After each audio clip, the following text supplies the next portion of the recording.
और DIIs क्या करके गए हैं। FIIs की तो लगातार बिकवाली जारी है। 4,500 करोड़ की देखिए बिकवाली FIIs करके गए हैं और पिछले काफ़ी समय से करीब 11वें दिन से लगातार यहाँ पर बिकवाली देखने को मिल रही है FIIs की तरफ से। वहीं कैश में घरेलू निवेशक जो हैं वो लगातार खरीदारी करके चल रहे हैं और यहाँ पर देखिए 3,800 करोड़ की खरीदारी कल कैश मार्केट में DIIs करके गए। इंडेक्स फ्यूचर का आंकड़ा भी देखिए, आंकड़ा थोड़ा छोटा है, 342 करोड़ की बिकवाली ही कल नजर आई है। इंडेक्स ऑप्शन में 1519 करोड़ की यहाँ पर खरीदारी देखने को मिली है FIIs की तरफ से। तो चलिए ये कुछ आंकड़े आपके सामने रखे हमने, लेकिन इन सबको देखते हुए आज रणनीति क्या बनाकर चले बाजार में, ये थोड़ा समझ लेते हैं। और हमारे साथ इस वक्त SMC ग्लोबल सिक्योरिटीज़ के क्षितिज गांधी मौजूद हैं। क्षितिज, थैंक यू सो मच इटीना स्वदेश को समय देने के लिए। Good morning.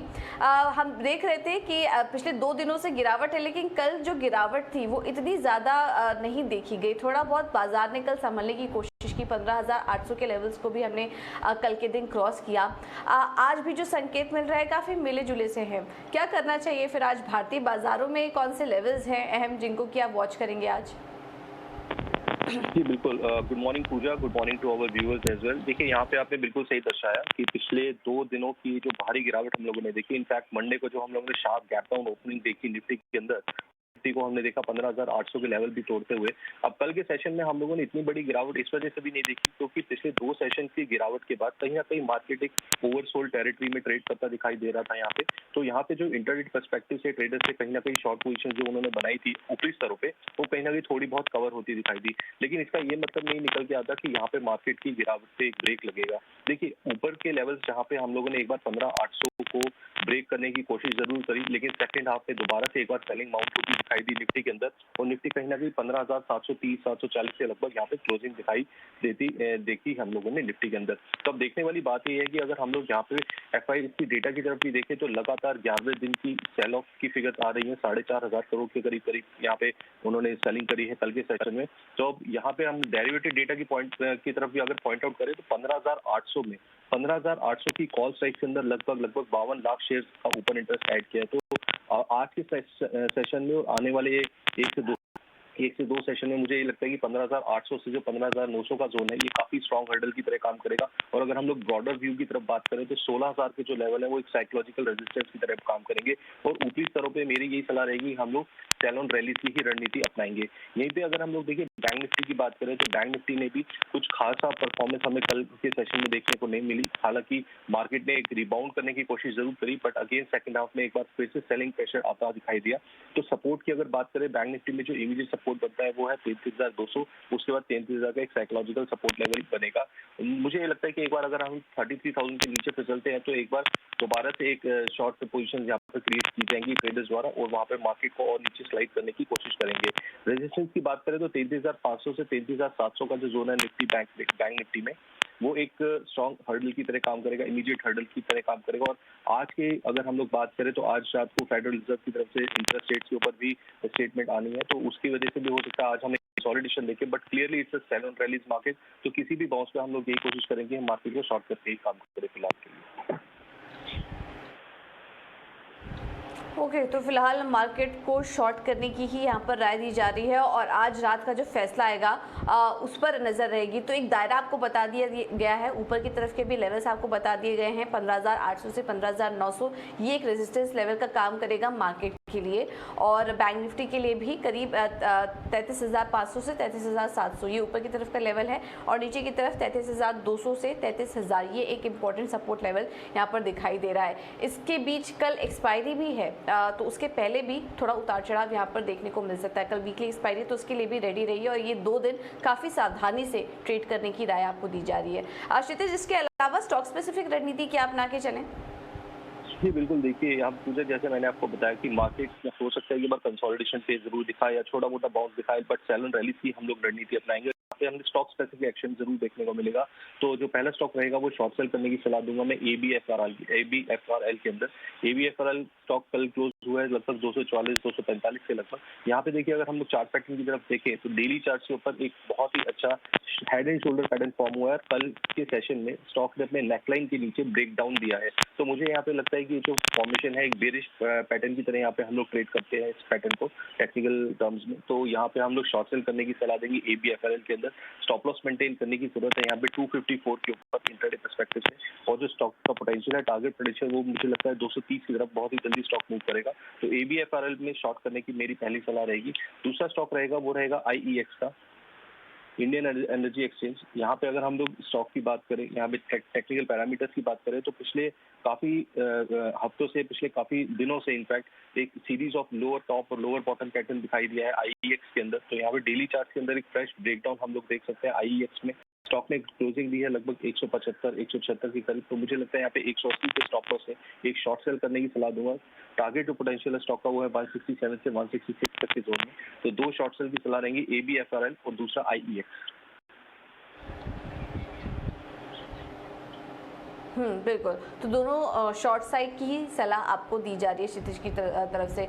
Thank you so much क्षितिज समय देने के लिए और ये रणनीति भी सुझाने के लिए। तो आदित्य बिरला फैशन रिटेल यहाँ पर बिकवाली करके चलिए 230 के लेवल्स के लिए, और IEX में भी बिकवाली करने की ही राय आज के लिए दी जा रही है। 167 के लेवल्स यहाँ पर देखने को मिल सकते हैं। तो दोनों ही कॉल्स में बिकवाली करने की राय। चलिए ये तो था पूरा मार्केट का सेटअप आपके लिए हमने आपको समझाया, लेकिन अब नज़र डालते हैं कि आज के लिए अहम खबरें कौन कौन सी हैं। और सौमित हमारे साथ जुड़ चुके हैं पूरी डिटेल्स के साथ। सौमित गुड मॉर्निंग, बताइए।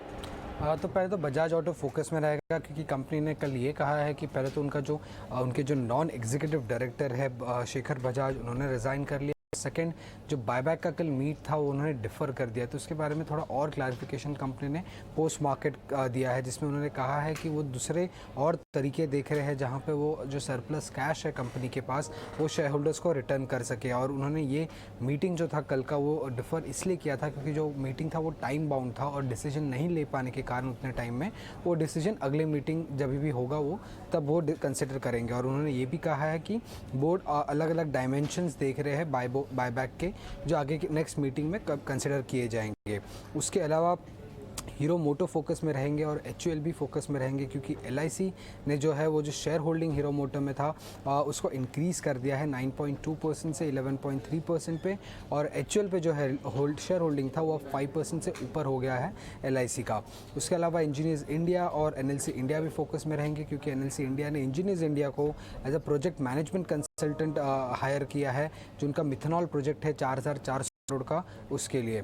जेनेसिस इंटरनेशनल एक स्मॉल कैप कंपनी है, 1700 करोड़ की मार्केट कैप है इसकी, और उस कंपनी ने करीब 255 करोड़ का फंड रेज अनाउंस किया है। अभी ये फंड रेज इक्विटी शेयर्स और कन्वर्टेबल वारंट्स इशू करके कंपनी रेस करने वाली है, और जो प्राइस रेंज है जिसमें ये फंड वो रेस कर रही है वो करीब 460 to 470 के आसपास है। और एक बहुत बड़े इन्वेस्टर जो ऑलरेडी स्टेक होल्डर है इस कंपनी में, मलाबार इंडिया फंड, वो करीब 100 करोड़ रुपीज़ इसमें इन्फ्यूज़ करने वाले हैं। Jindal steel and power focus में रहेगा क्योंकि कंपनी ने अपना जो मई का ऑपरेशन डेटा है वो अनाउंस किया है, जहाँ पे वो कह रहे हैं कि मई मंथ में जो सेल्स थे वो 5% हायर थे on year basis. Production growth however थोड़ा सा म्यूटेड था, सिर्फ 1% ग्रो किया करीब 6.98 लाख टन्स के आसपास, और जो एक्सपोर्ट थे वो बढ़ चुके हैं अभी के मई मंथ के लिए अराउंड 21% थे मई 22 में टोटल सेल्स के सामने अगर हम कंपेयर करें तो। GR इन्फ्रा ये स्टॉक फोकस में रहेगा। पिछले कुछ दिनों से कंटिन्यूसली ये स्टॉक गिरे जा रहा है, करीब 18 to 20% का फॉल अब तक हमें दिखा है क्योंकि ये न्यूज़ आया था कि CBI की रेड हुई थी कंपनी के ऑफिस में, उसी को लेके कंपनी ने क्लैरिफिकेशन दिया जहां पे वो कह रहे हैं कि कंपनी के खिलाफ, कंपनी और उसके 3 ऑफिशियल्स के खिलाफ एक FIR लॉन्च किया गया था, और वो जो 3 ऑफिशियल्स है वो अभी अंडर अरेस्ट है। कल CBI ने कंपनी के चेयरमैन को भी बुलाया था और वो ये भी कह रहे हैं कि ये इन्वेस्टिगेशन अब तक चल रही है और बिजनेस कंपनी का जो ऑपरेशंस है उस पर इसका कोई इम्पैक्ट देखने को नहीं मिल रहा है। उसके अलावा CCI अप्रूवल्स काफ़ी चीज़ों के आए हैं। पहले तो जो बायोकॉन और वाइट्रिस का डील था उसके लेके आया है, जहाँ पे वाइट्रिस अपने ग्लोबल बायोसिमिलर्स का जो पोर्टफोलियो है वो बायोकॉन को बेच रहे थे, तो CCI ने उसका अप्रूवल दे दिया है। साथ ही में बेन कैपिटल जो IIFL वेल्थ में 24.98% स्टेक एक्वायर करने वाले थे, उसका भी CCI अप्रूवल आ चुका है। और आखिर में FDA के साइड से 2 प्रोडक्ट अप्रूवल्स मिले हैं, पहले तो औरोबिंदो फार्मा को और दूसरा अजंता फार्मा को प्रोडक्ट अप्रूवल्स मिले हैं। ओके, तो ये तमाम खबरें हैं जिसके चलते आज स्टॉक्स में एक्शन देखने को मिल सकता है। बजाज ऑटो में स्पेशली नज़र रखिए, क्योंकि कल हमने देखा था कि जो डिफर का बायबैक पर डिफरमेंट का जो फैसला आया था, उसके बाद हमने दबाव देखा था, लेकिन यहाँ पर क्लैरिफिकेशन आया है कि शेयर बायबैक रद्द नहीं किया है। इस पर आगे चर्चा और भी जारी रहेगी।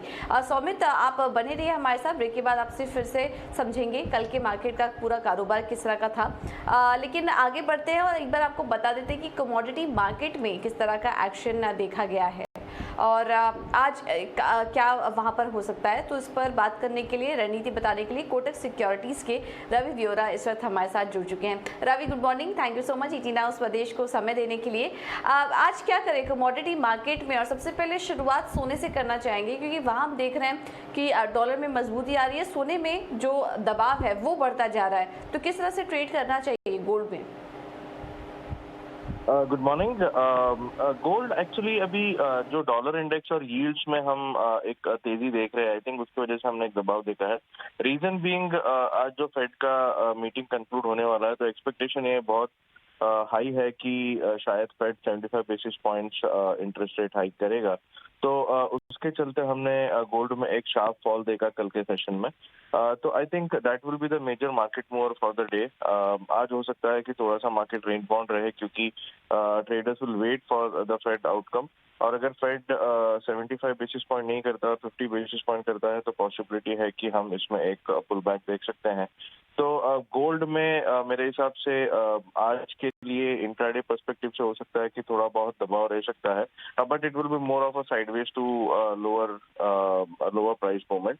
तो मेरे हिसाब से 50,400, 50,450 तक अगर आता है तो एक बार फिर से सेलिंग एक्टिविटी बढ़ सकती है इसमें, और पॉसिबिलिटी है कि एक बार ये 50,000 के आसपास टेस्ट कर सकता है।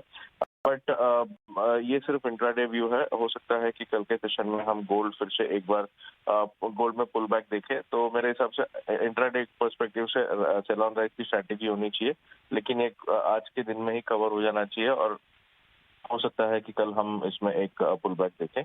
तो डॉलर और यील्ड का move will be very important for gold's move. अगर डॉलर यील्ड में करेक्शन आता है तो गोल्ड फिर से एक बार गोल्ड में एक बार फिर से अप मूव हम देख सकते हैं। ठीक है, तो डॉलर यील्ड पर नज़र रहेगी, वहाँ पर किस तरह का मूवमेंट यहाँ पर देखने को मिल सकता है। फिलहाल तो गोल्ड में बिकवाली करके चलिए, 49,900 के लेवल्स के लिए आप यहाँ पर बिकवाली कर सकते हैं। कच्चे तेल में रवि क्या करें? यहाँ पर भी हल्की नरमी हमने देखने को मिली, हल्की गिरावट है, अब $120 के लेवल्स दिखा रहा है। क्या रणनीति अपना के चले ब्रेंट क्रूड में? कच्चे तेल में मेरे हिसाब से अभी भी एक पॉजिटिवनेस कंटिन्यू है, क्योंकि जो जियोपॉलिटिकल रिस्क्स है वो अभी भी इंटैक्ट है। अगर रशिया यूक्रेन देखे तो EU सैंक्शंस के बाद, EU sanctions towards Russian exports, उसके बाद गोल्ड क्रूड में एक सपोर्ट आया है। कल का जो API इन्वेंट्री था वो भी I would say it was mixed. हालांकि क्रूड की इन्वेंट्री की एक्सपेक्टेशन थोड़ी सी गिरावट की थी, बट हल्का सा बिल्ड आया है, but the build is lower than the previous build. और जो कंसर्न चल रहे हैं, I think geopolitical, I think that is supporting crude oil prices. Plus OPEC ने 2022 सेकेंड हाफ का डिमांड को भी थोड़ा सा रेज किया है, तो उस वजह से क्रूड को सपोर्ट मिल रहा है। तो मेरे हिसाब से जो नाइमेक्स क्रूड है उसका एक सपोर्ट बन चुका है अभी $115-116 के आसपास, और 120 पे अगर ये सस्टेन करता है तो पॉसिबल है कि ये 121-122 तक जा सकता है, but again that is a stiff resistance. Indian markets में अगर देखें तो 9,600, 9,650 क्रूशियल रेजिस्टेंस के ऊपर निकल जाता है, तो फिर हमें लगता है कि क्रूड के भाव फिर से एक बार 10,000 के करीब आ सकता है। बट अगर वो सस्टेन करता है तो पॉसिबिलिटी है कि फिर से एक बार 9,200, 9,100 तक फिसल सकता है। तो मेरे हिसाब से ये रेजिस्टेंस के पास में है, तो I would take a contra call 9,600, 9,650 जब तक होल्ड है तब तक एक बार शॉर्ट किया जा सकता है 9,200, 9,250 के लिए। और अगर लोअर लेवल्स मिलते हैं तो I think that is a good buying opportunity. यहाँ पर बाई करना थोड़ा सा रिस्की हो सकता है।